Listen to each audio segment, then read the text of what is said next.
kutalanya wanachaga libanya. We kutalanya wanachaga libanya. We kutalanya wanachaga libanya. We kutalanya wanachaga libanya. We kutalanya wanachaga libanya. We kutalanya wanachaga libanya. Yamisunga ololo. Yamisunga ololo. Yamisunga ololo. Yamisunga ololo. Yamisunga ololo. Yamisunga ololo. Yasuwene watamuwage.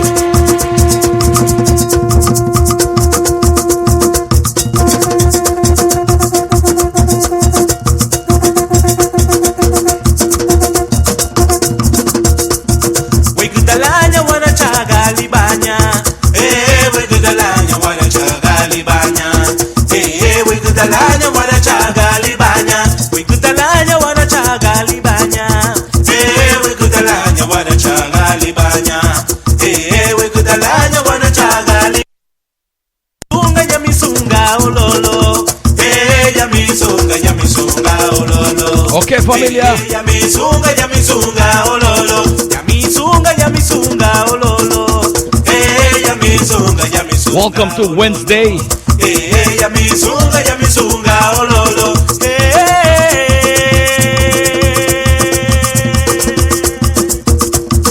It is Wednesday, the 13th of January, 2016.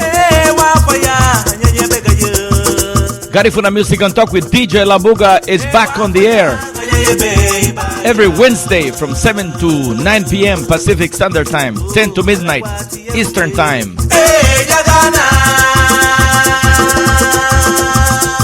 And tonight is the biggest lottery jackpot. Hopefully one of us won it.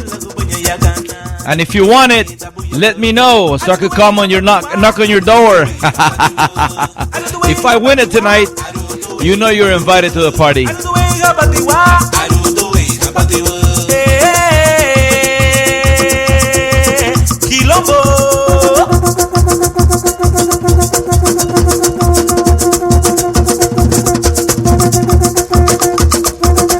You're listening to Pichi Castillo, Punta Tradicional.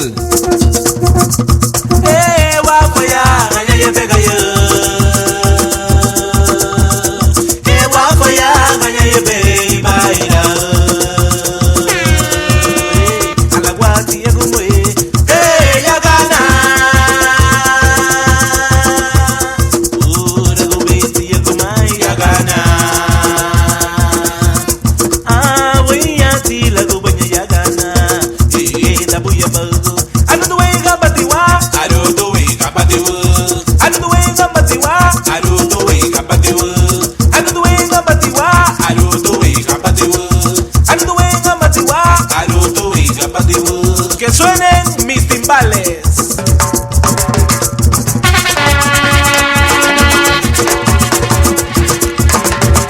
Pass the word, ladies and gentlemen, pass the word. Tonight we have Isidra Sabio, another wonderful young lady who is doing waves.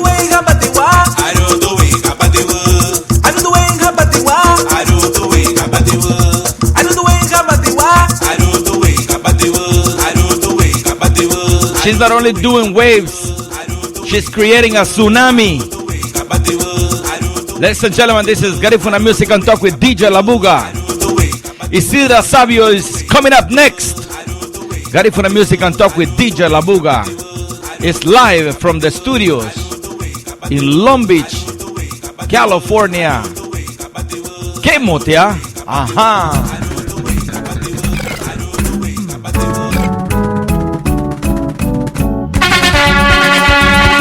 Welcome to Garifuna Music and Talk with DJ Labuga. We are live from the studios in Long Beach through RadioCentroamerica.com and LMBRoots.com radio in New York. Every Wednesday from 7 p.m. Pacific Standard Time and 10 p.m. Eastern Standard Time. We bring to you the best of recording artists, musicians, producers, and musical directors behind Garifuna Music. So welcome to Garifuna Music on Talk with DJ Labuga and enjoy my show tonight.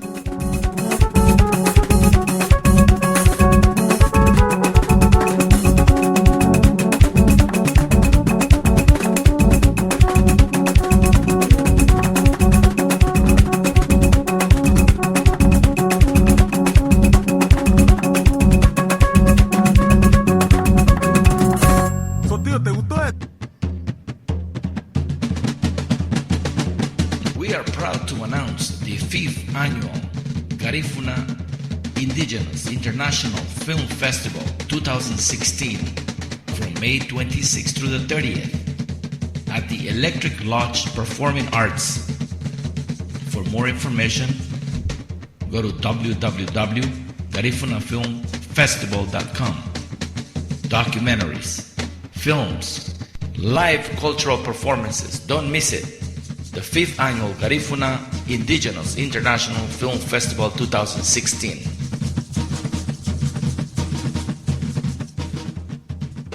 Ladies and gentlemen, welcome to Garifuna Music and Talk with DJ Labuga. This is DJ Labuga, your host tonight, and we are live through www.lmbroots.com radio in New York, in the Boogie Down Bronx. In Los Angeles, we are broadcasted live through www.radiocentroamerica.com. So welcome tonight as we welcome Isidra Sabio, who is a Garifuna young lady who has some beautiful work that she is going to talk about in regards to illustrating and, of course, many other things. But we'll hear it from the mouth of the lion. We definitely are very, very interested in knowing more about the life of this wonderful young lady. Isidra has a passion for science, and of course she holds a Bachelor's of Science degree from the Pan American School of Agriculture in Honduras and a Master of Science degree from Louisiana State University. And in 2007, Isidra received a Scientific Contribution Award presented by the President of Honduras for her malaria-related work, which she did during working at the United Nations. Currently, Isidra works in public health research at a local university here in the United States. Ladies and gentlemen, we're going to welcome Miss Isidra Sabio in just a minute. And we want to invite each and every one of you to please pass the word right now and let everybody know to tune in to www.lmbroots.com radio. And to tune in to our radio show. Tonight, Wednesday, is the 13th of January, and we present to you all the way from Long Beach, California, Isidra Sabio. So, for those of you who are on the West Coast, you could also tune in to www.radiocentroamerica.com. We'll be back with Isidra Sabio right here on Garifuna Music and Talk with DJ Labuga. Okay. One more time. I didn't like that beginning right there. Come on, little June. Take it back. So soy ale, no mata so soy ale, so soy ale.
Balabata soso, balabata soso, balabata soso, balabata soso, balabata soso, balabata soso, balabata soso, okay, hagaya gari nako. Ay bila mama wala patinga balabata ko sa puta. Araselu, luha pinabarandale. Ke balabata puta. Okay, gari nako. Wabina hasod na bitia. Da digi. Oh do digi. Da digi. Oh do digi. Ay mira ba.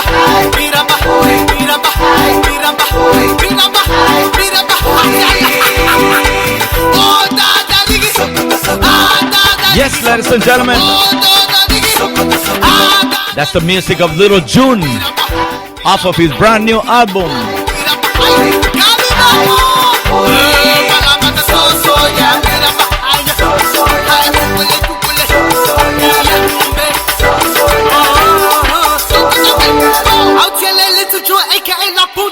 Thank you very much.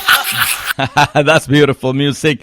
All right, ladies and gentlemen, we have on the line Miss Isidra Sabio. As we promised, we are highlighting the best of the best, our Garifuna women who have been doing a lot of work in the community. And I tell them, and my wife also tells them, that they are the unsung heroes. So, Isidra Sabio, how are you tonight over there in North Carolina? We are doing great. Thank you so much for the invitation. I'm so happy to have this opportunity to speak with you. Here we're having, mild weather. We have like around 50 degrees, so it's not too bad. Oh, okay. So it's pretty much like California. We're pretty much about the same, 50 degrees. The only thing here in California is that it's been a cold weather front. So it's been a little bit colder than unusual, and it gets really cold at night. How about over there? It gets cold at night, but it gets really, really mild during the day. That's the difference with New York. I was living in New York for 5 years, and now that I'm here in North Carolina, I enjoy the weather, the winter weather, so much because it doesn't get that cold. Okay. How far are you from New York, and how different it is North Carolina from New York? I'm about 8 hours away from New York driving. It's about 45 minutes, maybe an hour on a plane. And the difference is that it's not too crowded here. It's not too many people. And also the public transportation is not like New York. New York, you have a bus stop or train station in every corner. Not here. You have to drive here.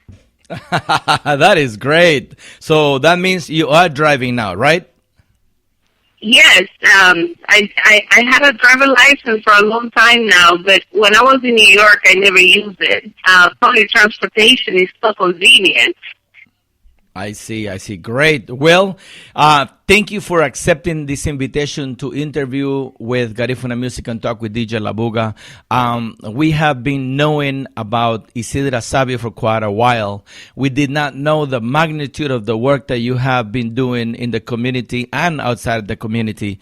And we didn't know the education that you have accomplished, that you have attained through the years, being that you are from Honduras, and it is a lot more hard for us, because I am also an immigrant, to come to the United States, learn English, compete with the local students, and be able to get a bachelor's and a master's of science degree. How's that? Thank you so much. Yeah, it hasn't been easy, but I think that every challenge that you are exposed to, it just makes you, be more resourceful and try to accomplish. You just want to make you accomplish your goals, harder. So it's been a ride, but I enjoy every minute of it. Beautiful.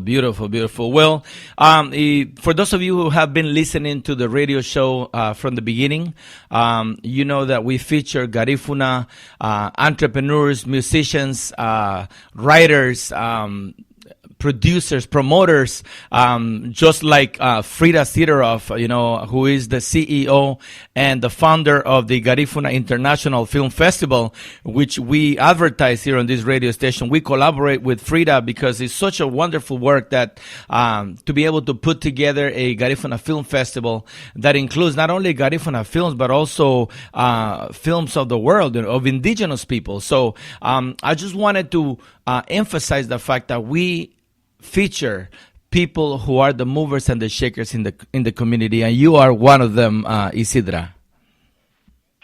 Thank you so much. Thank you so much. I'm honored to be put in that category. It's fantastic to see how much we can accomplish when we get to know each other and we can work as a team, as a group. I think it's much better. I mean, I've been following not just what you do, what your wife does, but what a lot of people do, and being able to say, oh, this person within the Garifuna community, has these abilities and is doing this in either field, music, literature, or any other field. Being able to know what each other is doing and respect each other's work, and being able to connect among each other. I think it's fantastic. Thank you so much once again for the invitation. Great. Well, let's get right down to the point, and we want to know so much about you, but we're going to break it down into the point where you started. And you were born in Cristales, Trujillo, and can you share with us a little bit about your birthplace? Oh, Trujillo to me is the most beautiful place in the world. Yes. Trujillo is yes, that's where home is, that's where my family is, that's where my, relatives and friends are, and is where my heart is all the time. Trujillo is in the north coast of Honduras. It's a beautiful bay. If you haven't heard about Trujillo, you should Google it. You are going to see beautiful pictures. White sand, the water is clear. I mean, it's a fantastic place, and it's very safe also. I mean, taking into account that it's in Honduras. Also, Trujillo has a lot of fascinating history. It was the first capital of Honduras, and after the Garifuna, were exiled to the island of Roatan, Trujillo was the first place that they crossed to, and that's pretty much the first Garifuna, one of the first Garifuna towns in Central America. Yes, you are right. It is one of the first places that where Garifuna came in touch with the firmland after they landed in Roatan. So I've read the history of Trujillo, and it's amazing. It's just a lot of history with the castle, with the bay, with Sugar View. I think is the name that they also call it because it's such a beautiful view, isn't it? Sugar View or something like that, right?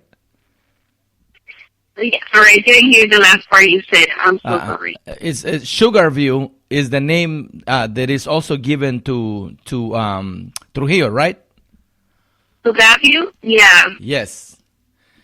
Yeah. So Sugaview, Sugar View, right? Yeah. Okay, great. Okay, so who are your parents and where are they now? My mother is a retired nurse. She was born in Funda, which is called Guadalupe. It's a very small town that is about 30 minutes from Trujillo. But she was raised in Trujillo. Now she's retired, and to me, she's one of my role models. She's the most hardworking woman I ever known.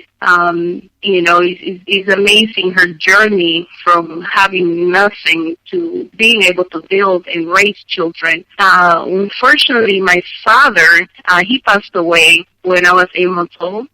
He was 28 years of age. He was from Trujillo.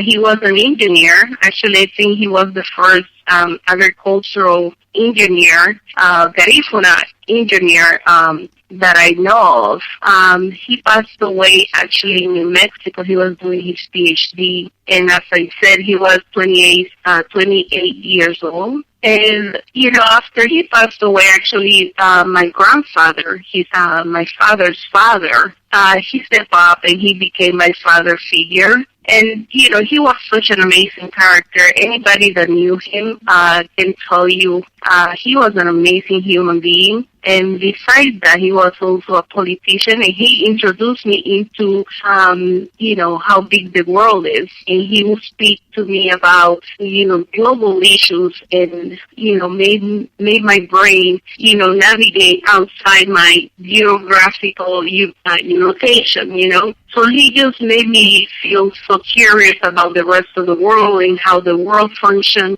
So, the fact that I had him in my life, I think is something that changed my life for the better. I think that my life would have been a lot different if he had not been in my life. So whenever they ask me about my parents, I have to include my grandfather because at the end of the day, he was the one that raised me, but not just that, he's the one that influenced my life the most. Wow, that is an amazing story. And to die at such a young age, and not also that, but also going for his PhD, that's amazing. That's where you get it from, I guess, that tenacity, that strong will woman that you are.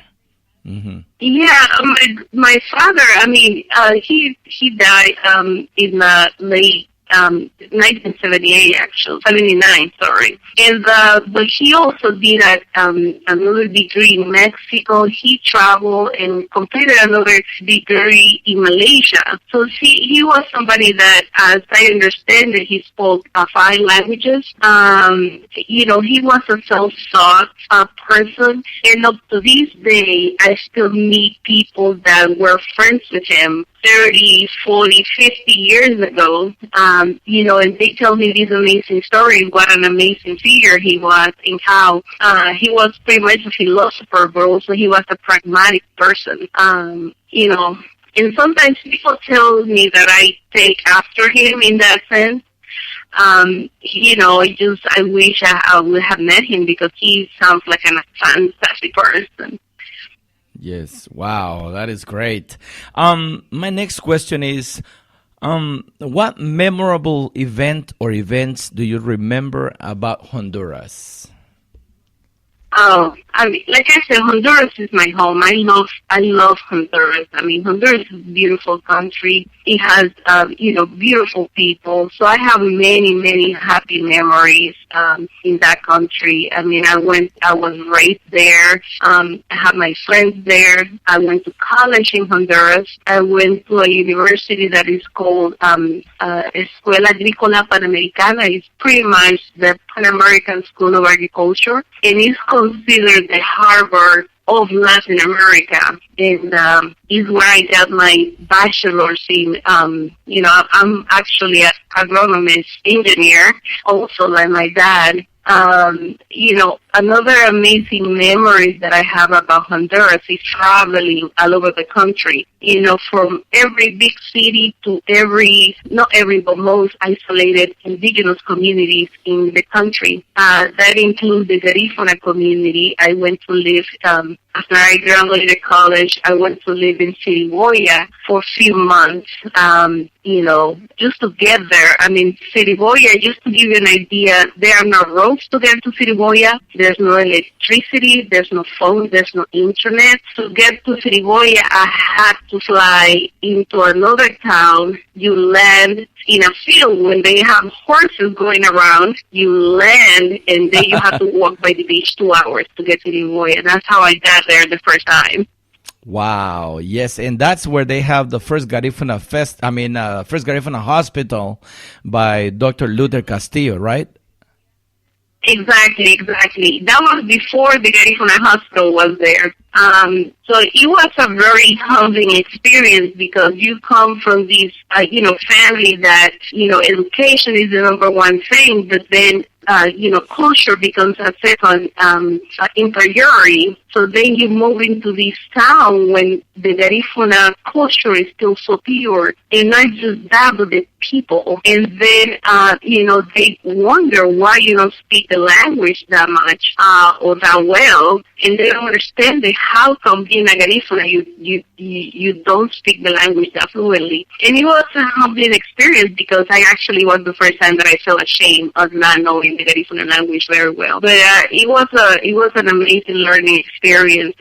I still, in communication with many people there. I still volunteer for the hospital. I went back a couple of times after that. And the reason why I went to Siriboya is because they had a full security project. Because I don't know if that happening I'm pretty sure it happened in Guatemala, but have you ever heard about the lethal yellowing? It's this disease that killed the coconut tree. So it pretty much killed, in Honduras, it killed like 98 of the coconut trees in the coast of Honduras. And coconut, the Garifuna food is based on coconut. So it was a big problem for many people in our communities because they didn't have enough coconut for their diet. So the United Nations kind of funded this project so we can try to find out different other ways to bring,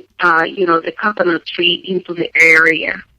Wow, that is amazing information that you're sharing with us. That is, I remember that specific thing that attacked the coconut trees because it was not only in Honduras, all along the Caribbean coast, including Belize, Guatemala, were affected by this phenomena, right? Exactly. So many people saw that it was, it just happened in Honduras, but, all the process of being in that project, one of the elements is just to let people know, no, it's not just here, but it's just happening all over the Caribbean. Everything from Florida, Mexico, Guatemala, Belize, Honduras, all the way to Costa Rica, in Brazil, in the islands in the Caribbean.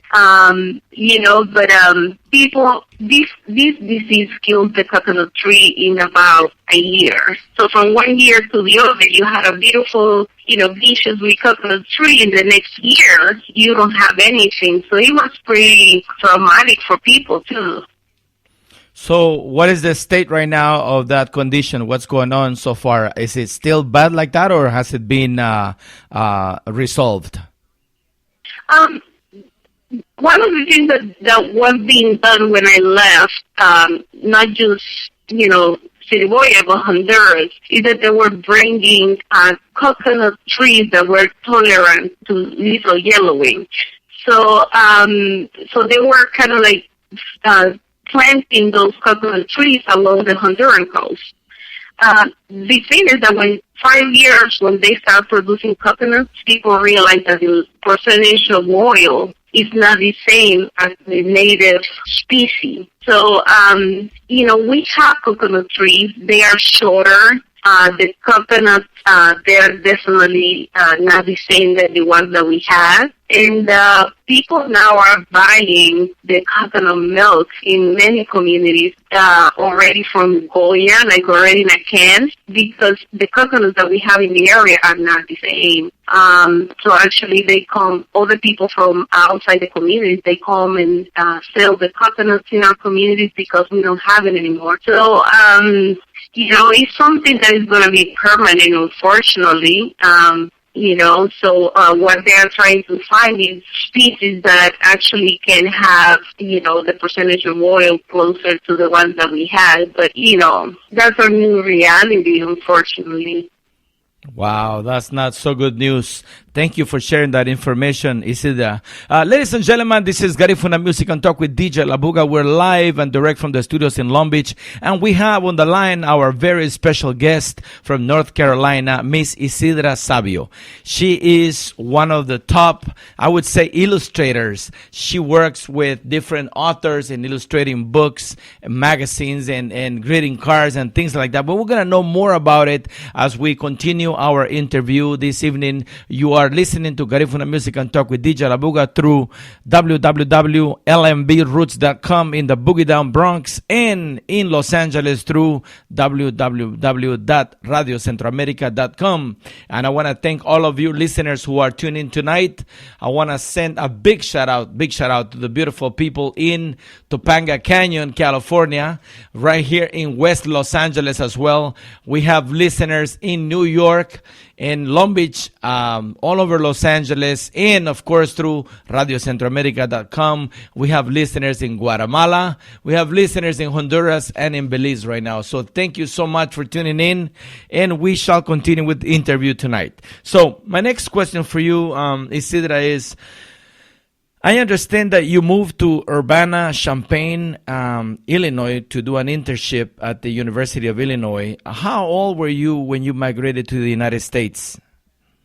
I was 21 when I moved to the U.S. When I came to the U.S. for the first time. It was right after I graduated college. I went to Siriboya, and after Siriboya, I left. But I applied to this internship from Honduras, and I thought that it was not going to be likely that I was going to be accepted, just because when you are in that reality in Honduras, it just doesn't happen that easily. So I applied to this internship. They asked, do you speak English? And I answered in the application, yes. I didn't speak any English. So wow. Then I got the acceptance letter. Wow. So they said, you have been accepted to our internship, and we expect you, on this date, So it was fascinating in that sense. They send you all the paperwork, and everything seems so real, because you don't think that it's going to happen to you. So I applied for the foreign exchange student visa. Actually, it was exchange student visa, and I got it. I traveled to the U.S. I traveled alone. I didn't know any English. They were asking me questions at the airport, and I was just looking at people because I couldn't answer.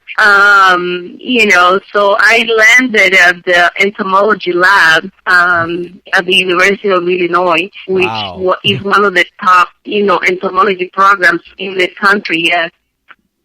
Wow, that is amazing. So tell us more about it. How did you manage to continue in school and not knowing English? Tell us, please, a little bit more.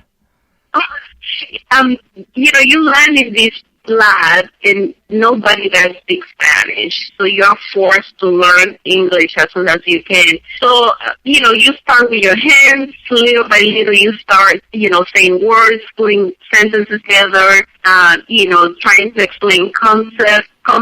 I started reading a lot. I purchased books so I can learn the grammar. I started watching English TV. I didn't hang out with my Hispanic friends. I just hang out with people that didn't speak Spanish. So that's how I did it. And I was there for a year, and I can assure you, it was still difficult for me to communicate after the year.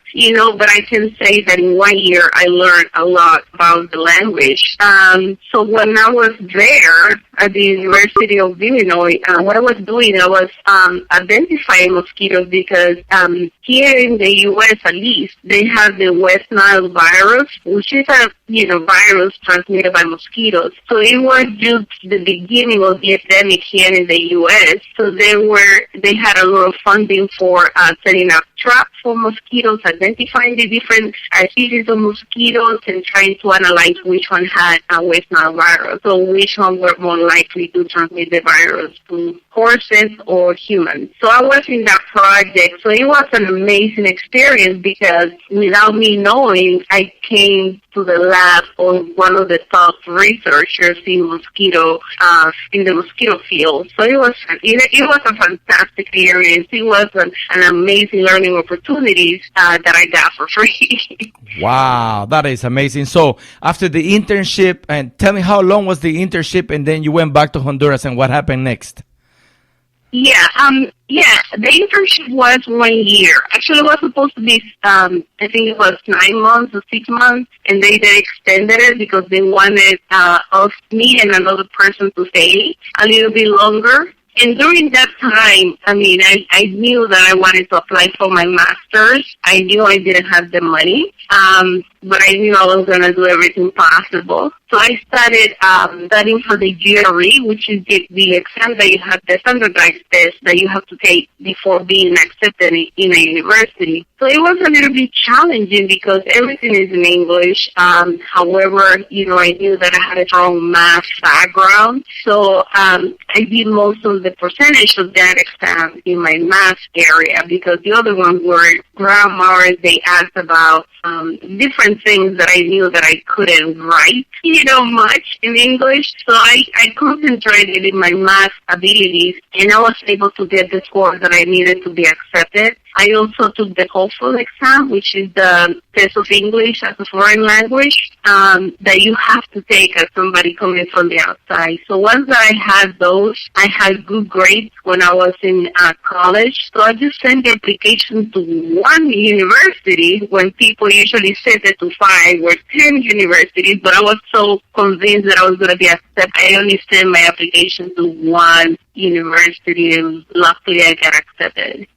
Wow, no, that's an amazing story. I have to give it to you, Isidra. You are tough. You're a tough cookie. Man, that was daring to do. From traveling alone to coming to the United States without speaking a word of English, but having the desire and the willingness to do what you wanted to do. That's what it counts. That's all it matters, really. And then concentrating on your skills that you had the strength in, which is mathematics, and to be able to pass the TOEFL test. That is tough. That is one tough thing to do. So congratulations to you. Wow, that's amazing. Now, after graduating from Louisiana State, you moved back to Honduras. What is the reason why you decided to leave Honduras for good this time around? Oh yeah, once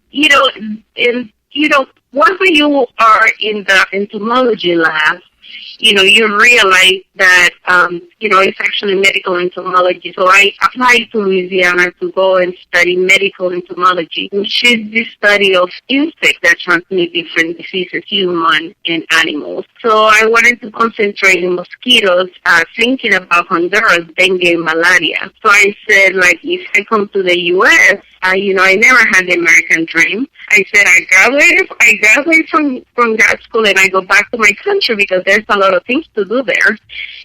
So one of the interesting things about Louisiana is that I was there. I applied to the university. I got there. I realized I didn't have the money for the tuition, so I applied for a different program that is called assistantship. When you work 20 hours assisting your professor in research, and they pay your tuition, and they give you a stipend for your, it's very basic stipend for your, food and roof, pretty much. So I was the only black person in my department, actually. So it was very interesting because people would look at me in a way that, what are you doing here? Wow. So I had to deal with those looks every day that I was in that department at LSU. Mm-hmm. Yeah. Are you there? Hold on. I graduated from medical entomology. I said, I'm ready to go back to Honduras and apply everything that I have learned so we can fight dengue and malaria in Honduras. And that was the reason why I went back. Once that I went to Honduras, I arrived to Honduras in January. By early February, I was already hired by United Nations because they have a program. Actually, they had a lot of funding to reduce HIV, tuberculosis, and malaria. So they hired me for the malaria aspect of it because in the entire country of Honduras, there were only 2 entomologists. One was 65 and me. So, Wow. which I didn't know before I moved to Honduras, so that was great. Wow. Yeah. Yes. Wow. That is great. Sorry, go ahead. No, I was gonna say, so the 168-year-old person who was in Honduras and the other person, I mean, that was not enough to cover the entire Republic of Honduras. Can you believe that? I mean, it makes you sad in a way because, I'm not an isolated, case. There are so many friends that I have and so many classmates that I have that they were from Honduras and they were brilliant and they go and study in a different country. Nobody wants to go back because of the conditions of the country. So knowing that Honduras has one of the highest malaria rates in Central America, and they kill a lot of people every year, and knowing that they don't have actually a professional that covers everything that the country needs is very sad, and it leaves a lot of people at risk. So, I started working in the malaria, and every time that there was a malaria outbreak, I was one of the first ones to be sent, so we can identify, where the mosquitoes are, which species it is, how can we cut the transmission, how can we cut, the contact between mosquitoes and people. So that was, pretty much my job. It was a dream job because I was sent all over Honduras. It was a well-paid job and everything, and I was really, really happy, and I was contemplating, other work opportunities and everything. But then, Honduras, as you know, is an island country. Sadly, there are different places where, actually San Pedro Sula, is considered the capital murder of the world. There's a lot of corruption. There's a lot of anarchy at that moment. I'm talking about 2006, 2007, 2008 that I was there. One day, somebody put a gun to my chest. I thought that I was going to be killed right there and then. They were threatening to kidnap my cousin's kid. So I decided that was not the place or the kind of life that I wanted to have. So I made the decision to leave Honduras, and I called my very good friend that you had in your show last week, Suma Arzu Brown, and I called her and I said, I cannot live like this. And she said, I was fortunately able to travel to the U.S. So she said, just come here. And, her and her family were amazing. They welcomed me and they, stayed with me until I got on my feet here in the States. But, sadly, I never had the American dream. I always saw myself working and producing for my country. Wow, what a story. That is quite amazing. That is so interesting. That is so sad, the things that happen, not only in Honduras, in Guatemala, and Nicaragua, and lately it's been happening in the country of Belize as well. So, ladies and gentlemen, we have on the line Miss Isidra Savio, all the way from North Carolina. This is your weekly radio show, Garifuna Music and Talk with DJ Labuga, and we are on live from Long Beach, California, from 7 p.m. to 9 p.m. Pacific Standard Time, and from 10 p.m. to midnight in Eastern Time in New York. Not only are we live through Radio Centroamerica from Los Angeles, but also through www.lmbrules.com in the Boogie Down Bronx, where we have a lot of listeners tonight. Ladies and gentlemen, let me play a little commercial here from another wonderful event that's happening in the month of May. This is the Garifuna International Film Festival. And then we'll be right back with more interview with Isidra Savio. All right. We are proud to announce the 5th annual Garifuna Indigenous International Film Festival 2016 from May 26th through the 30th at the Electric Lodge Performing Arts. For more information, go to www.garifunafilmfestival.com. Documentaries, films, live cultural performances. Don't miss it. The 5th annual Garifuna Indigenous International Film Festival 2016.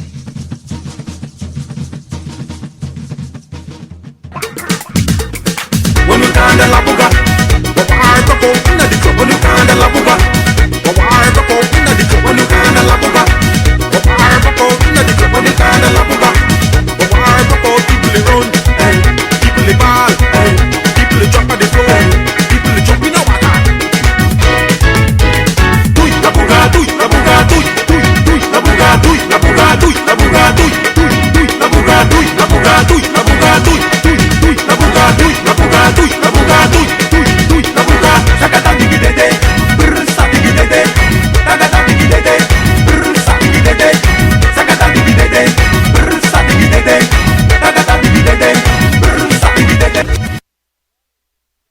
Yes, all right, we're back.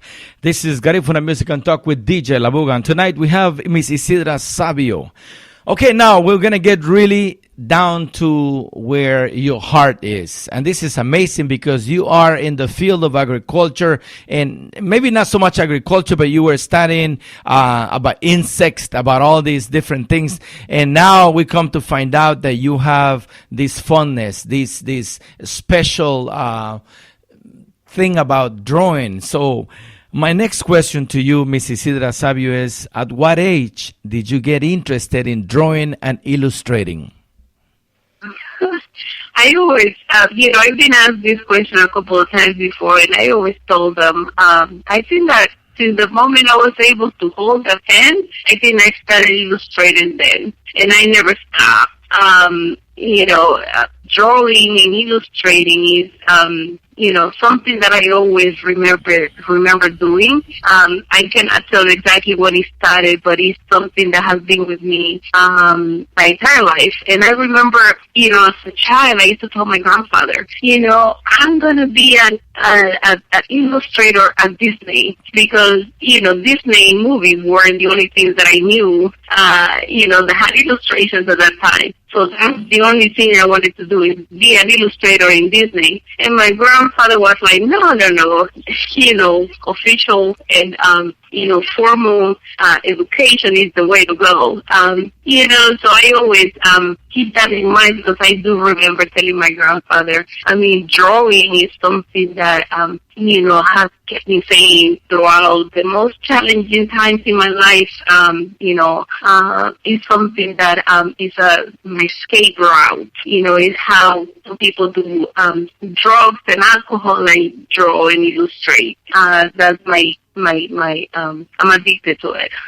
Wow, great. Now, one thing I want to ask you is, with Garifuna Music and Talk with DJ Labuga, we don't have a logo. So it would be nice if we could ask you to draw a logo for us, and we will pay you however much you want to charge for it for our radio show. How's that? Oh, that sounds like a fantastic challenge. I love it. Thank you so much. So we're going to talk about that a little bit more. You collaborated in illustrating a few books for a variety of authors, Garifuna and non-Garifuna. Can you tell us about the work with these authors? Yeah, I guess that to give a background a little bit, one of the things that I always say is that growing up, I started everything that I saw, or every greeting card that I received, or every comic or book that I received as a child, always had a blonde hair, blue eyes girl.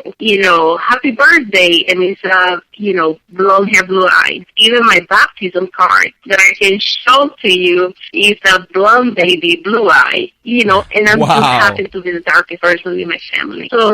So growing up, I eventually started questioning, like, should I look like this? Was there something wrong with my skin color? So I think that drawing images of Black people is my, unconscious response to all these images, just trying to highlight the beauty of being Black. So I started at some point when I became a teenager just drawing Black images. I didn't want to draw anything else because I didn't see any Black images in greeting cards. I didn't see any Black images in cartoons. I didn't see Black images anywhere. So I started creating my own images based on people that I saw around me. So many of the illustrations that I do, and I started doing now that I can do it more professionally, is, thinking about that. I concentrate mostly in Afrocentric imagery just because we have very few, and also I want to be able to portray the Black community anywhere in a very dignified way. So that's one of my goals, and I usually get involved in projects that have to do with that.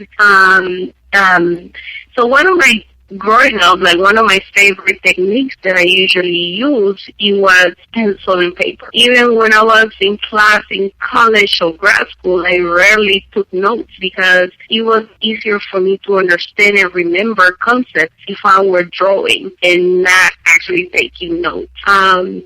Funny thing is that now with time, it has been proven that people that doodle or sketches, they actually are able to understand and retain more information than people that take notes, which is fascinating now. Many presidents and many famous, brilliant person, they doodle, and I was one of them. Not saying that I was one of the most brilliant ones, but it was my way to understand it and absorb everything that was around me to sketch. So eventually, I was in New York actually.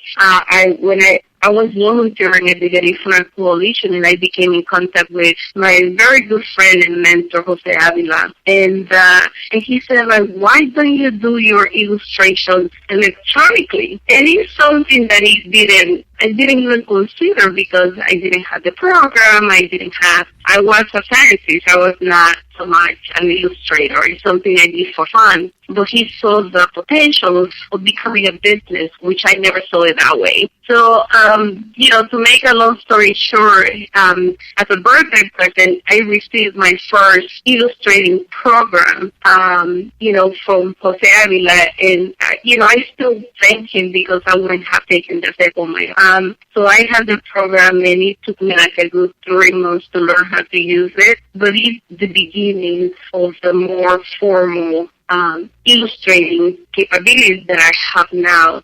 And it had allowed me to publish and create my own books, not just write them, but illustrate them, and also create my own greeting cards. So, and I used to do it just for me, but eventually people around me, people that saw my work, they became interested in me illustrating some of the projects that they had. The one that I took that it was my first project for somebody else, it was Bad Hair Doesn't Exist, which it was written by my good friend Suma Arzu Brown. And, one day in the late spring, in 2014, she called me and she said, this happened in my life. Somebody said this about my daughter's hair, and I just wrote this book in like 5 minutes, and it's this. And she wrote it, and she was so passionate, and she was reading everything that she wrote. The images were just going through my head, and it was just about how people sometimes speak without even thinking about Black girls'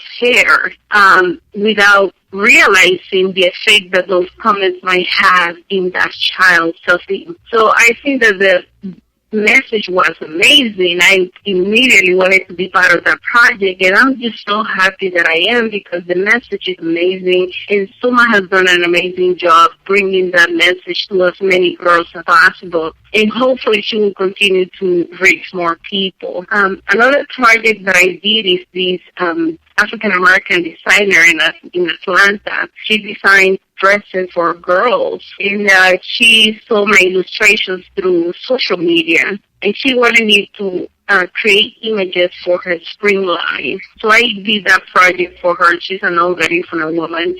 We never met in person. We everything did electronically and everything. But I was just so happy to be part of that project because her message is along those lines. It's just highlighting the beauty of being Black and especially in her life, and especially for little girls. I thought it was amazing. I was so happy to be part of that campaign because if I'm passionate about something, I'm going to do my best to do it, with the highest quality possible. And, so I have to be passionate about the project. Another project that I was contacted for is a university in New York. They have this research study, and they have women from different ethnic backgrounds, and they wanted a card that represented different ethnicities. So they contacted me for the first time 2014. I created the cards for them, and they have more than 400 women that they send cards to. Last year they contacted me again. They wanted something to highlight, Hispanic, whites, and blacks, and they like my cards, and they specifically asked for this, and I was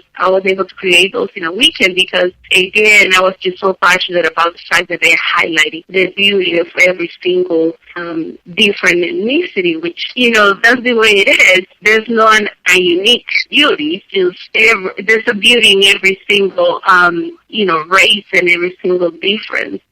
So those are usually the types. So I'm very careful when I get involved. Besides the fact that I have my life, as in science research, which is my 9 to 5.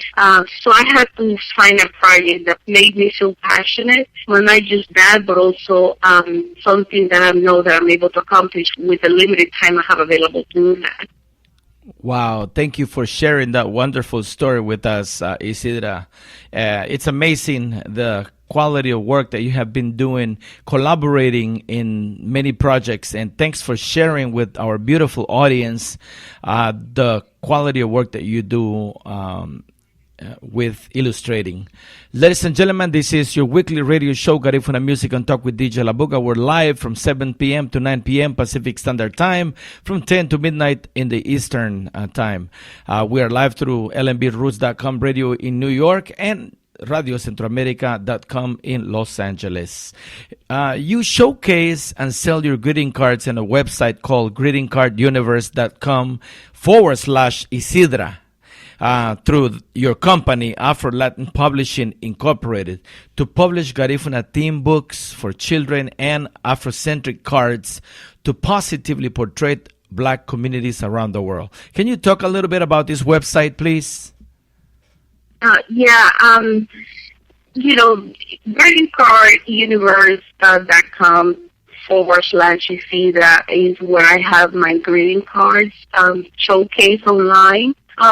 And, Afro Latin Publishing pretty much started, like I said, I always drew, I always created illustrations and everything, but I never saw it as a business. So, I created my first official coloring book, and it was a trilingual coloring book, English, Spanish, Garifuna coloring book. It has images that children especially here in the States, can associate with and start learning the language in a fun way. So that was the idea behind the first coloring book that I had. So I created it, I illustrated it, and I published it through somebody that I knew that had a publishing company. I was definitely not happy with the experience, and I felt that at some point I was taken advantage of. And not to say that I was a victim, but I always think the fact that I didn't do my own research. I didn't do my due diligence. And, it was a very learning experience. So at that moment, I was volunteering at the Garifuna Coalition. And through that, I met somebody by the name of Tomas Avila, which is another Garifuna man. He happened to be the twin brother of Jose Avila, and he's a self-published author. And I had the opportunity to sit down with him, and he shared his experience. And I knew immediately something I wanted to do. I wanted to be able to publish my own projects without anybody telling me or trying to take advantage of me. So I started taking entrepreneurship classes.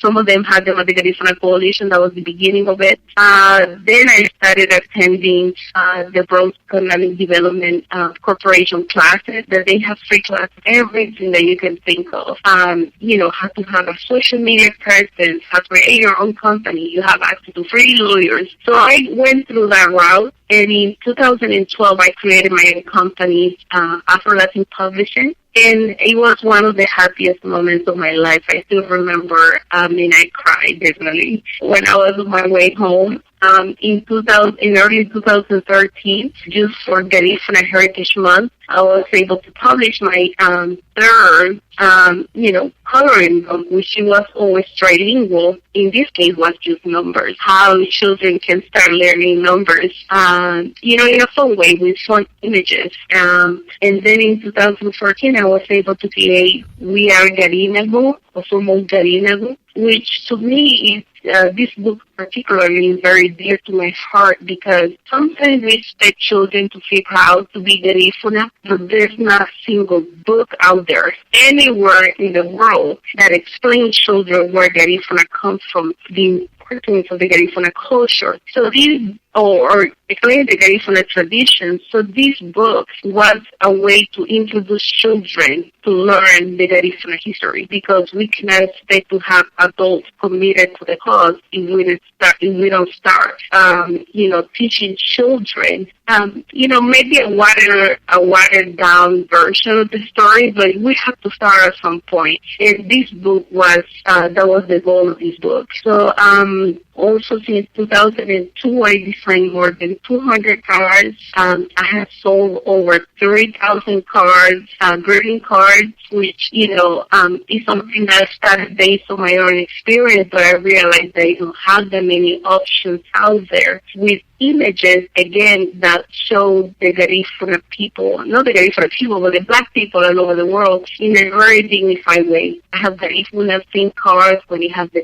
Guanaragua mask, or the Guanaragua dancer, or the woman singing the parranda. I have the drum with the Garifuna flag. I have Garifuna themed cards, and I also have just Afrocentric that anybody from a Afro community can relate to. So that's Afro Latin publishing and the greeting cards that I have. Excellent. So, ladies and gentlemen, if you want to look at the work that she's done, and it's available online for purchase through greeting cards, it's called, the website is www.greetingcarduniverse.com/Isidra, Isidra. So you can look it up under Isidra Savio as well. Just Google it. Isidra, my next question is for those artists listening to this show right now, or those who did not get to listen to our show live, who are listening to it while it's archived, and those who are interested in getting their artwork exposed and eventually sold online, such as yours, what can you advise them? Yeah. Before I get into that, just as a side note, the books that I created in case for those that might be interested in, getting them for their children or somebody in their family, the books are on Amazon. You only have to, search for Isidra Savio, and all of them are going to come up. That's a side note. The greeting cards are on greetingcardsuniverse.com /Isidra, and the books are on Amazon. One of the things that I will say to people first, and I said to people that have contacted me different ways. First, you have to do your research. That's number one. That includes speaking with people that have gone through the experience. Online, you find a lot of information about everything that you want to know. It could be like through Google or through YouTube. You find all kinds of information. Another hard experience that I had, I would say, copyright your material. You cannot put anything out there before doing the copyright. That's a no-no. That's something I learned from bad experiences. Copyright your materials. You can also you can do it online. It costs like $36. It depends on the the type of work that you have, but it's around that price. Another thing is that you have to get to know your audience. How I did that, I participated in different events. Especially people in New York and other big cities. There are so many events that have been associated with art, literature, greeting cards, everything that you can think of. So I started participating in those events. I started to learn how people think, what people like, what people didn't like. The first images that I created, I see them now and I don't like them, so I went back and improved them. things like that. You have to get to know your audience and what your audience wants, and especially what you want. Some people might not even want money; they just want to showcase their work. But for either reason, I mean, you have to find out exactly what you want. You want to sell. You want it's a book. You can sell it as different ways to sell images. Another one, once that you upload an image, even when that image has been copywritten, even though you have done the copyright, you always have to sign any image that you upload online, because people can take that image and pretend that it's their own. So you have to sign everything that you sign online. Another thing, that your social media presence. You have to be available to people. You have to be present. Even it can be a nuisance sometimes for some people, but it can be Facebook, Instagram, Twitter. I mean, there are different ways that you can have your work showcase, and that's how people start learning, and you start getting feedback and things like that. But like I said, there's a lot of information. If you have people that have gone through the experience, even better. But even then, every experience is really different. You can learn the best practices from them, but you still have to do your research and try to find out exactly what you want to do with your work. And I guess that will be the beginning of what I can tell somebody based on my experiences. Wow. Thank you for that advice, Miss Isidra Savio. This is great advice, not only for those artists who want to get into this business, but also for all of us who are in social media and who come across images and information, and we try to use it in many ways, maybe not being mindful that we might be infringing on copyright laws. So thank you for that advice. So what is your next step, and what is your ultimate goal, Miss Isidra Savio? That's a very loaded question. Say... Yes, indeed. Sorry. Go ahead. Mm-hmm.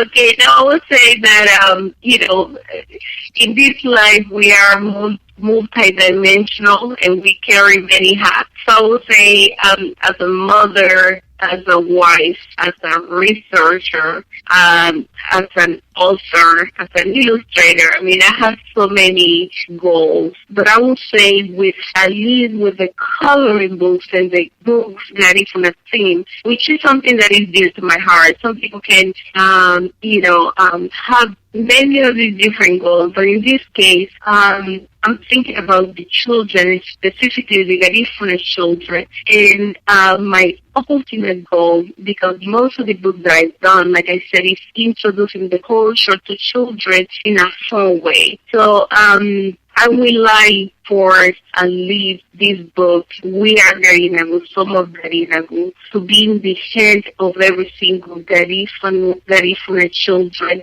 and non-Garifuna child that lives in a Garifuna area or in a Garifuna country, so they can learn, the fascinating history of the Garifuna people. Everything that we have gone through, but it's just like the Garifuna people are not just about dances and punta, it's just so much more, especially that we are, considered a masterpiece of the oral and intangible heritage of humanity. I mean, that's huge. And many children in our communities, they don't know that.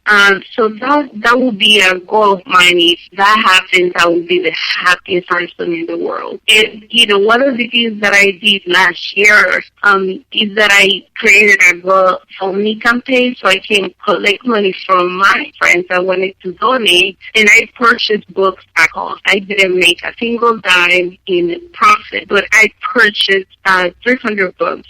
And I went back close to 300 books. And I went to Honduras, and I went to the schools, and I gave it to children ages 10 and older. in the Garifuna town in Cristales. And it was one of the best experiences of my life because many children didn't realize that there were, Garifuna people doing so many great things, which, is very sad because there are so many Garifuna doing so many fascinating things, but they didn't know the history. And the highlight of that visit is that one day, a couple of days after I gave the book, I was walking in Trujillo, and there was this young child. He must have been 8 years old. He was selling coconut bread. And at that moment, he was just walking back home, and he saw me, and he said, listen. And I looked at him, and he said, I read the entire book. And, it was so fulfilling because I spoke about the coconut bread and what it means to the Garifuna community. And he was saying that, and the fact that he takes so much pride, and the fact that he read the entire book and he saw that part, and that's something that he does. I think that nothing can compare to that experience, and I think that was the most priceless reward that I could have gotten from that experience. So that's my ultimate goal as an illustrator, as a mother, as a professional. I have so many other goals, but this one in terms of the work that I do, especially with the children and the children's books of the Garifuna community, that's what I would like, and that would be the highlight of my life. Wow, that is beautiful. Thanks for sharing with us. That is amazing. I have no words to describe what you did with the children in Trujillo. That is great. My last question for this interview, Isidra, is what would you like to leave as a final message to our beautiful audience before we let you go? Yeah, first of all, thank you so much again for the invitation, because thanks to you, I can reach out to your audience and, to the people listening. Thank you so much for taking the time. I understand that there are thousands of other things that you can be doing, and use the fact that you stay and listen to the, interview. That is fantastic. Again, one of the words that I do is just trying to bring pride to the Garifuna children. So, I do think that passing the information about our history and who we are and the importance of being Garifuna, I think is a very, is the ultimate goal that we can have as Garifuna people, and I think it's our responsibility. So, if you're interested in getting the books for your children or somebody that you know in your family, the books are on Amazon once again. They are there. Just search for Isidra Savio, and they are going to come up. If you're interested in having greeting cards, Garifuna sings greeting cards, you can go to greetingcarduniverse.com /Isidra, and that you can find different cards for different occasions. Hopefully you're going to like them and share with loved ones. Again, thank you so much for the time, and thank you, Ronnie, for the invitation. It has been a great conversation. Thank you for allowing us to come into your life, Isidra Savio. You are an amazing woman. You have done amazing work, and God bless you. And may God continue to guide you and enlighten you in everything you do. And thanks to the people who have given you the knowledge and a helping hand in developing your skills, because we also acknowledge them, Mr. Tomas and Jose Francisco Avila, for guiding you and allowing them to groom each and every one of the people that come in front of them, because I know they have helped you and many other people. So I thank you, Isidra, for taking the time. So ladies and gentlemen, don't forget to go to Amazon and Google the word or write the word Isidra Savio, and her books will pop up. Also to Greeting Card Universe. Again, www.greetingcarduniverse.com /Isidra. So Thank you again, and we'll see you soon. Don't forget, this interview is being archived. It will be ready tomorrow for your listening pleasure. I will make sure that I will tag you on it so you can listen again and share the interview with all of your friends and family. Thank you, Isidra. Thank you so much. Good night. Ayo. Ayo. Good night. Bye-bye. Thank you. All right, ladies and gentlemen, this is Garifuna Music and Talk with DJ La Boga. We're live and direct from the studios in Long Beach, California. ¿Qué motea? Ah.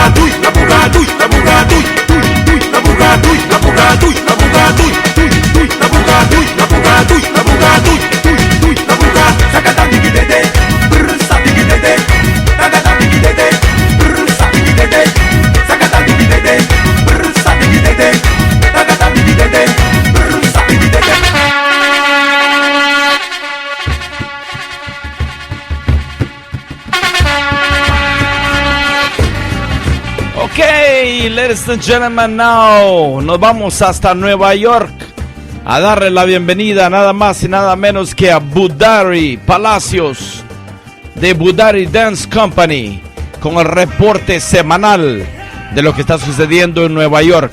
Adelante, Budari Palacios. Adelante, Budari. ¿Qué motea?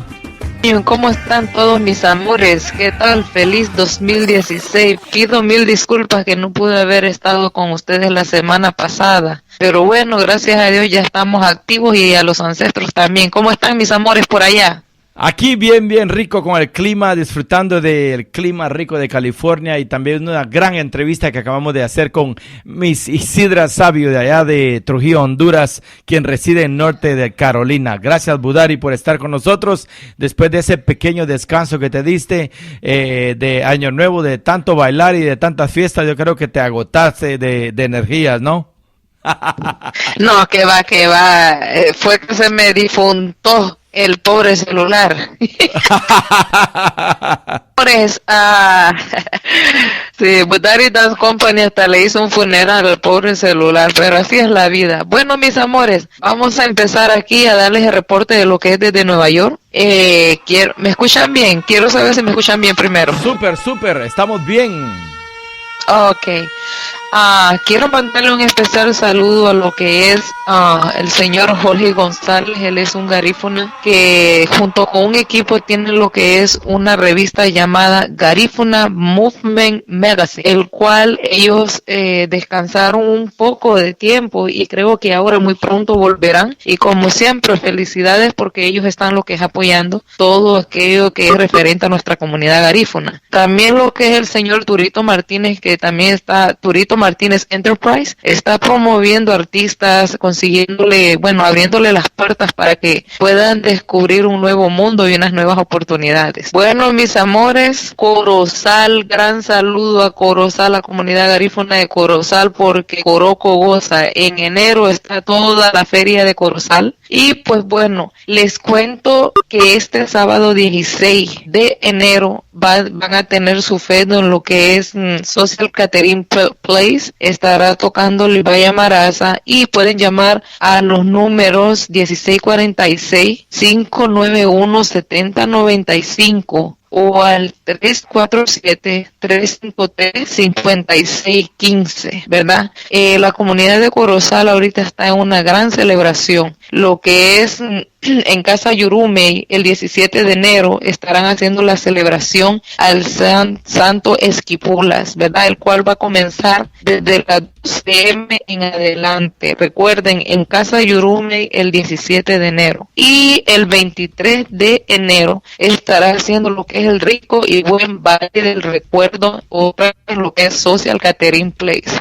Muy importante, cualquier información que ustedes quieran sobre los eventos, saber de lo que es nuestra comunidad garífuna de Corozal, pueden llamar a lo que es el 347-353-5615 o al 1646-591-7095. Mis amores, ¿qué sería sin nosotros que pasamos apoyando? ¿Qué sería, Dios mío? Es muy importante I know. comunidad, siempre nos estemos apoyando. ¿Estamos bien por allá? Ah, súper, estamos re bien. Gracias por esa información, Linda. Sigue deleitándonos ahí con toda la información de lo que está pasando allá en Nueva York, por favor. Ok. No, me están castigando porque cogí vacaciones, qué malo. Ok, este sábado 16, déjeme también, vamos a pasarnos a lo que es la comunidad garífuna de Bajamar. En la comunidad garífuna de Bajamar, aquí en Nueva York, se ha formado una organización que se llama Juventud de Bajamar, el cual ellos están haciendo diferentes eventos para recaudar fondos y ayudar a lo que es en algunos proyectos de la comunidad de Bajamar. Entonces, este 16 de enero van a tener lo que es un Machuca Judutu Party de 11 de la mañana a 11 p.m. Ellos van a estar en el 443 de San Annans Avenue, Bronx, Nueva York, 10455, ¿verdad? Eso queda entre lo que es la 145 y 146 Street. Por favor, llamen a lo que es al 917-562-9055. Van a haber diferentes artistas garífunas, también van a poder deleitar de lo que es un rico plato de judutu, de machuca, y bueno, a la misma vez pues están apoyando lo que es la comunidad garífuna de Bajamar. También está lo que es el otro patronato de Bajamar, que van a tener una gran fiesta de gala. Eso será en Maestros Caterer. Es un lugar bien bonito que está en lo que es el 1703 de Bronx, en el Bronx, Nueva York, ¿verdad? Eso será para lo que es sábado 27 de febrero. Mi gente, hay que apoyar. Bueno, ¿y qué pasó? ¿No me tienen un chiste para hoy? No, fíjate que no estamos preparados con chistes después de tanta fiesta. Yo creo que nos quedamos enfiestados y nos hemos olvidado de todo el mundo. Pero tú tienes algo ahí que nos cuentes, Budari. Bueno, tengo que elegir unos cuantos. Claro que sí. Pues tengo que elegir unos cuantos. Vamos a seguir con lo que es la información, mis amores, porque quiero que todos cojan esta información. Si tienen viajes para Nueva York, vénganse, porque en Nueva York, a pesar de que estamos fríos, congelados, parecemos pingüinos, pues el party siempre está activo, y más en nuestra comunidad hondureña, en nuestra comunidad garífuna. Les cuento que el patronato de Río Tinto tiene una gran feria patronal en honor a lo que es la Virgen de Suyapa. Estará diferente también artistas garífonas. Entonces esto va a ser en lo que es en el 1211 de Brook Avenue, Bronx, Nueva York, ¿verdad? La entrada de 20 adelantado y 25 puertas. Ahorita viene todo lo que son las celebraciones de la Virgen de Suyapa. Entonces ya lo que es entre 6 y 7 de febrero, muchas comunidades van a estar celebrando lo que es para lo que es la Virgencita de Suyapa. Me parece que también lo que es la amiga Florentina vio un anuncio que estaba diciendo ella que viene la Virgen de Suyapa desde Honduras y que va a visitar diferentes iglesias. Entonces ustedes pueden entrar a la página de Florentina. Me parece que Florentina Colón, ella está en lo que es Facebook, es una gran amiga mía, y bueno, hay que informarnos porque viene la Virgencita de Suyapa. Les tengo que en Casa Yurume, ay, va a estar bueno el chonguengue. En Casa Yurume será una tarde del recuerdo. Óigase bien, van a tocar aquellos boleros. Va a estar bueno. Eso va a ser el domingo 31 de enero. Los adultos van a pagar $10 y los niños van a pagar $5 menores de 13 años, atando la aclaración como dice la chimoltrufia. Esto es en el 360 East y la 145 Bronx, Nueva York, esquina de la 144 Street y Willis. Pueden llamar al 718-213-5439 o al 1646-506-2533. Vamos bien. Bueno, antes de continuar, quiero mandar un saludo a todos aquellos que nos están escuchando. Gracias por el apoyo, gracias por los mensajes. estamos aquí todos para servirle a lo que es la comunidad, ¿verdad, mis amores, por allá en California? Claro que sí, aquí estamos disfrutando de ese informe tan completo que nos estás dando, Budari. No tengas penas, tú síguele. Bueno, ahorita aquí en Nueva York está habiendo un gran movimiento, lo que es Garifuna Music Award, premios Garífunas musicales. Esto va a ser el 12 de marzo de ahora del 2016, en lo cual se estarán premiando a diferentes artistas garífunas. Esto va a ser en lo que es Hostos Center Community College. Y Cultura y Arte, esto está en el 450 de Gran Concord. Este 12 de marzo no pueden fallar y venir a apoyar a su artista favorito.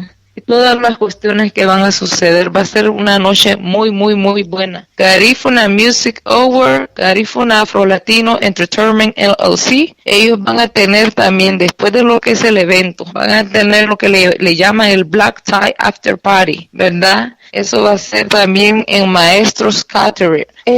Va a ser una cena muy bonita, muy elegante y pues muy importante lo que es apoyar. Pueden llamar al 917-383-7014. Repito, 917-383-7014 o el 917-428-1635. O sea que este tema va a ser doble. Va a estar lo que es los premios Garífuna y después de los premios Garífuna va a ser lo que es la cena de elegancia, señores. Hay que prepararse, Pues bueno. Budari, me están dando ganas de ir para Nueva York para ese premio de ¿cómo se llama? De la música garífuna. De hecho, me invitó personalmente el señor José Francisco Ávila. Pero bueno, yo le dije si él me iba a pagar mi pasaje, si iba para allá. Si no, pues voy a tener que pensarlo. Bueno, pero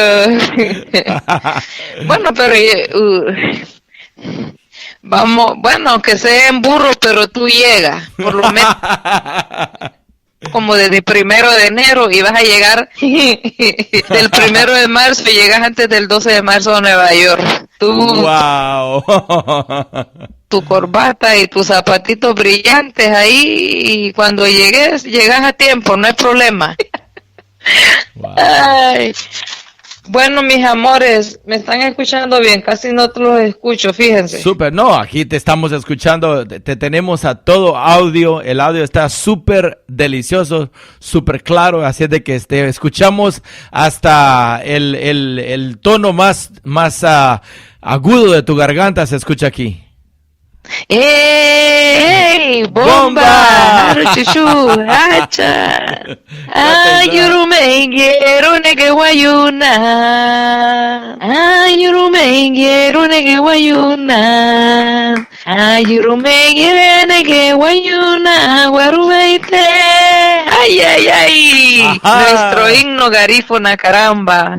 Ajá, qué moteada. Bueno, mis amores, como dicen, pasaporte en mano y nos vamos para San Pedro Sula, Honduras. Bueno, se comunicó conmigo lo que es el abogado Carlos Augusto Hernández Alvarado. Él tiene su bufete de asesoría legal integrada, ALI, ¿verdad? En lo que es Avenida Junior entre 4 y 6ª calle, NE, edificio 504, local número 6. Eso está en San Pedro Sula. Él es un abogado que está para ayudar y, verdad, no importa qué caso usted tenga, usted va a la oficina, habla con él y bueno, ustedes hacen sus tratos ahí para que él le pueda servir en diferentes áreas que usted necesiten. Pueden llamar al 504-2552-6177, 504-2552-6177. Incluso la gente que estamos aquí en Nueva York, en los Estados Unidos, y tenemos algún familiar en problemas o algo así, y está lo que es localizado en el área de San Pedro Sula, pues el abogado Carlos Augusto Hernández Alvarado puede estar ahí a la orden para apoyar, ¿verdad? Y también este 7 de febrero, como les estaba diciendo, de que viene la Virgencita de Suyapa, me parece aquí que va a estar lo que es una iglesia en Manhattan y la iglesia de San Antonio de Padua. Esto es con lo que es la amiga que les había dicho, la amiga Florentina. Muy importante, se está movilizando lo que es Ginger, yo le digo Chichambara Production, pero él se llama Ginger. Este febrero 6 tiene un pre-Valentine Party en el cual va a estar Aurelio Martínez y Libaña Maraza. Eso va a ser un gran exitazo, y también ella lo va a hacer lo que es en el Social Catering Place. Pueden llamar a lo que es el 347-963-1824, mis amores. Y también tenemos lo que es Prometra Garífuna Society Inc., ¿verdad? Ellos van a tener una misa para la Virgen de Suyapa también febrero 7, o sea, febrero 7, febrero 6 son los días de la Virgen de Suyapa en Nueva York. Va a estar lo que es el grupo cultural Garífuna José Satuyé, van a tener otros artistas y ellos van a estar en el 664 Grove Street, Bronx, Nueva York, entre las 182 de Crotona Avenue. Así que mi gente ya saben, mucha gente ya sabe de esta celebración. Y mis amores, bueno, en lo que es volvemos con pasaporte en mano, lo que es en La Ceiba. Ellos están haciendo, hay un grupo de personas que están haciendo una película. Ellos se llaman Asociación Cultural Mitológica Ceibeña. Ellos están haciendo una película basada en la vida real de una mujer que ha pasado por diferentes etapas. Lo que es, ustedes saben que el cáncer está abatiendo a muchos de nuestros seres queridos. Entonces ellos están haciendo una película de la vida real de una mujer.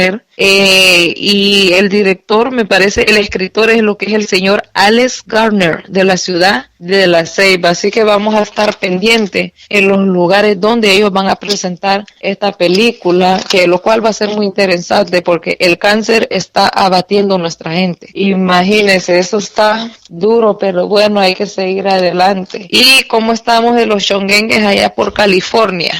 Pues por acá, Budari, como siempre, hay fiestas detrás de fiestas, igual que en Nueva York, pero no con la magnitud con las que hace Nueva York.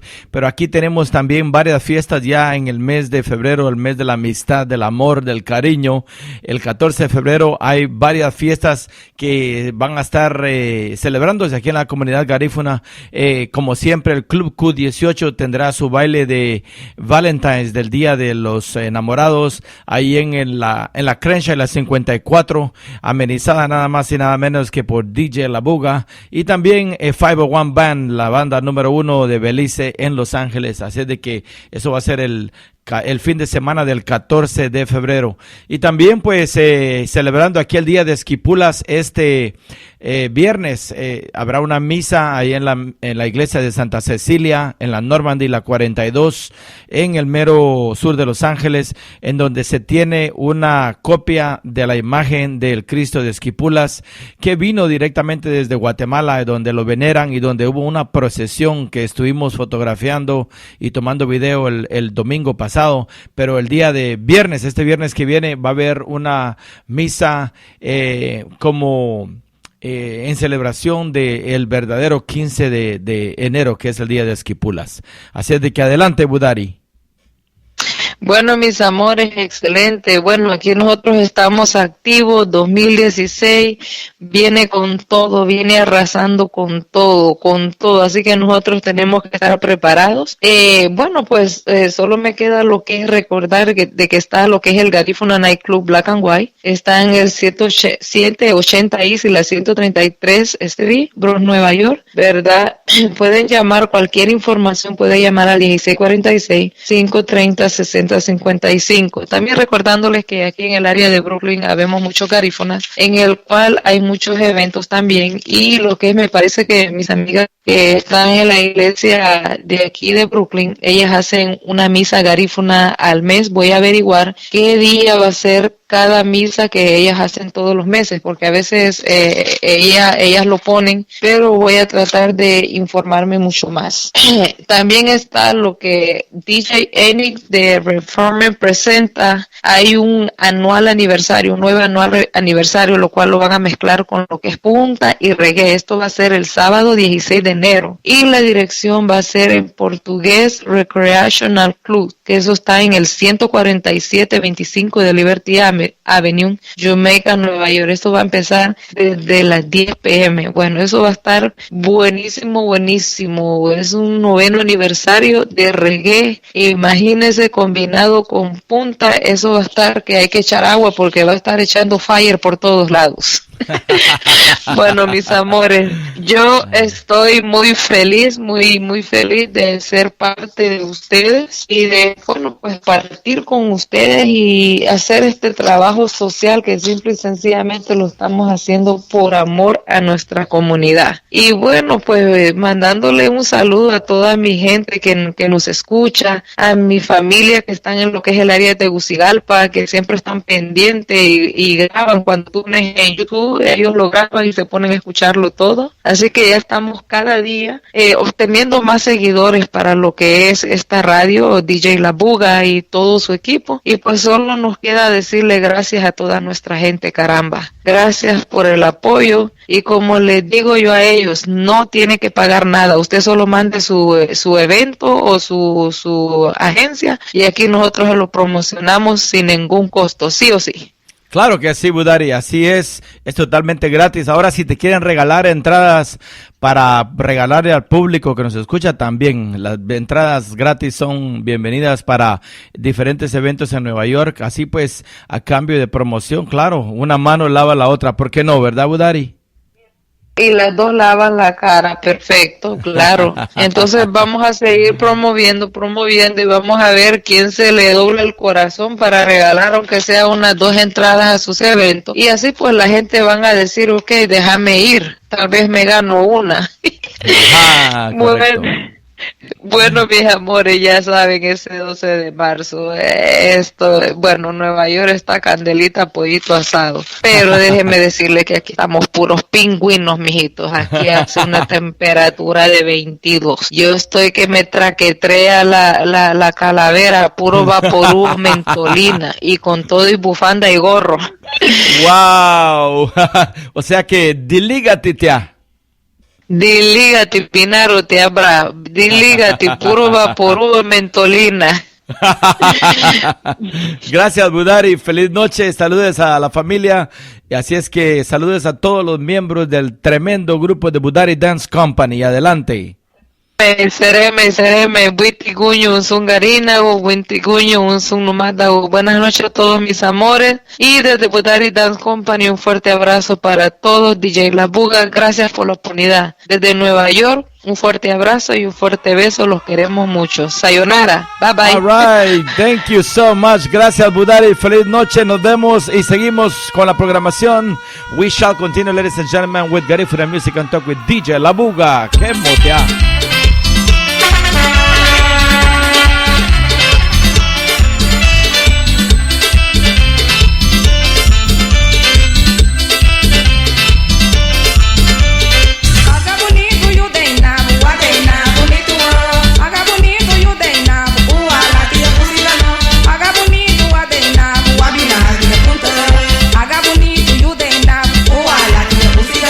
Aga bonito, adena, wabina, punta.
Spice killer.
Ladies and gentlemen, this is Gary from the Music and Talk with DJ La Buga.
got stage fever, and you know got no visa.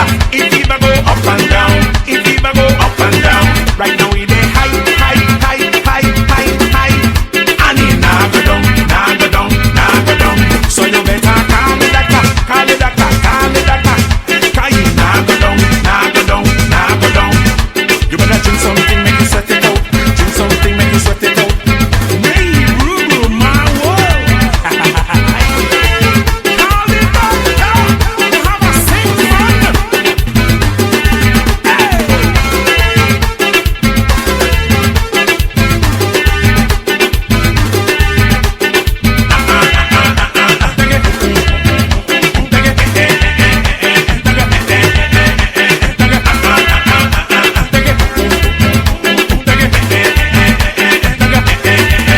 Mr. America, don't be mean. Just wanna live the American dream. Funny band, it say bye. 30 years later, it still say bye. Really try to be a good boy, at least make it fly. In the sky, even the gentleman, make it feel like space. Hiding in my suitcase. This boy got stage fever, and you know got no visa. If fever go up and down, if fever go up and down. Right now we dey high, high, high, high, high, high. And it nah go down, nah go down, nah go down. So you better call me doctor, call me doctor, call me doctor. 'Cause it nah go down, nah go down, nah go down.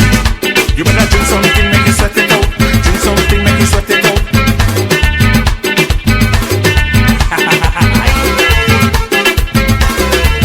You have a sick fun.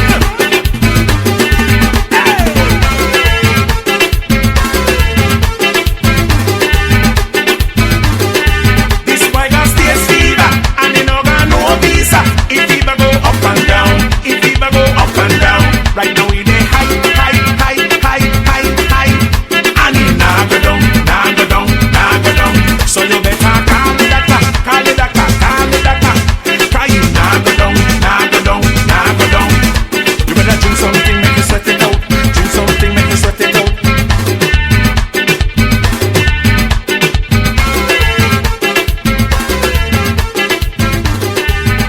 Yes, ladies and gentlemen, this is Garifuna Music on Talk with DJ La Boga. We're live and direct from the studios in Long Beach. Tonight we had a wonderful interview, a very inspirational woman by the name of Isidra Sabio, illustrator, somebody who was so very special earlier today. So I urge you to please tune in next Wednesday as we bring another wonderful guest to our show, Garifuna Music and Talk with DJ La Boga, from 7 p.m. to 9 p.m. Pacific Standard Time and from 10 p.m. to midnight Eastern Standard Time. This is Garifuna Music and Talk with DJ La Boga, and we are live from the studios in Long Beach.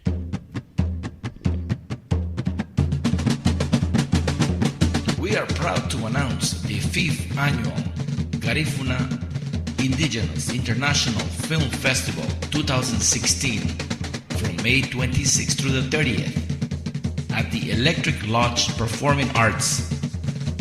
For more information, go to www.garifunafilmfestival.com. Documentaries, films, live cultural performances, don't miss it. The 5th annual Garifuna Indigenous International Film Festival 2016.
oh mama, baila punta te quema ni pre. Se mete batuco ni mama, baila punta te quema.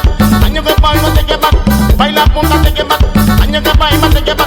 Mucha ba, mucha ba, mucha ba, mucha ba, mucha ba, mucha ba, mucha ba, mucha ba. Tacata, tacata, tacata, tacata, tacata, tacata. Qué rico. Lo hace bien bien, mami. Ponte pilas, la guatemalteca, la hondureña, la beliceña, ponte son canila muñe, ponte la limpia, ahí. Hey, ñaña, ñaña, ñaña, ñaña, ñaña. Bueno, este es Little Joe, a.k.a. La Puta Show, con DJ La Fuga esta noche.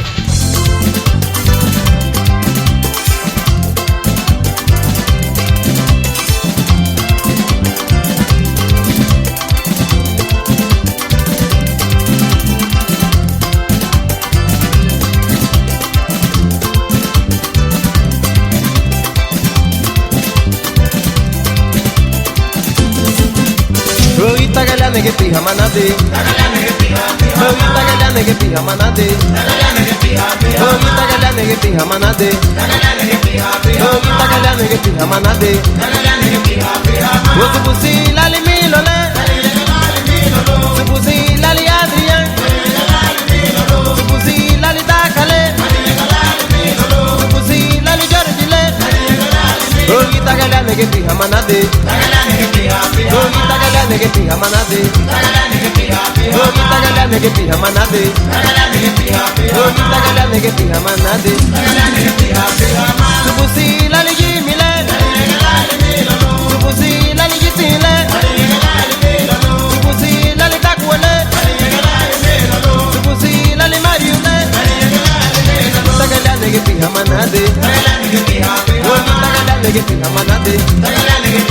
Rojita galane que pija manate, rojita galane que pija manate.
Beisa matagabe, sala, tulala.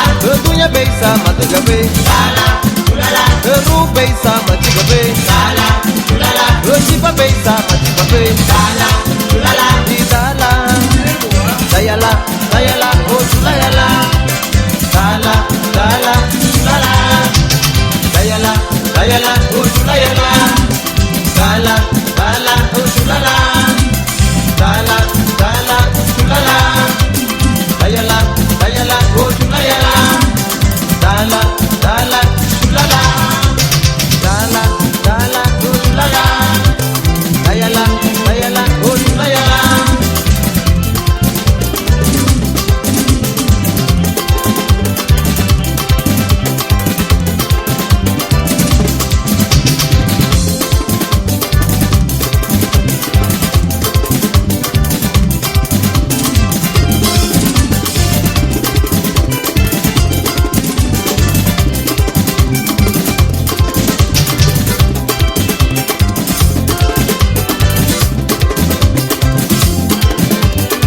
Beisa matagabe, sala, tulala.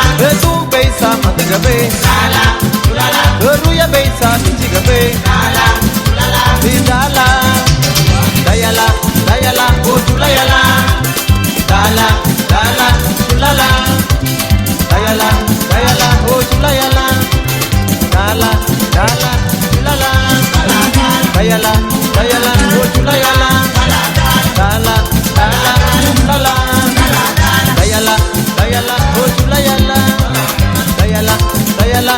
chula yala. Dala, dala, chulala, ay, ay, ay, dala, chulala, ay. Gospel presentó Garifuna Music and Talk with DJ La Buga. Es un programa semanal de 7 de la noche a 9 de la noche todos los miércoles a través de www.radiocentroamerica.com en Los Ángeles y www.lmbroots.com radio en Nueva York. Tune in next Wednesday again for Garifuna Music and Talk with DJ La Buga. We're live and direct through www.radiocentroamerica.com and lmbroots.com radio in New York. Wednesdays from 7 to 9 p.m.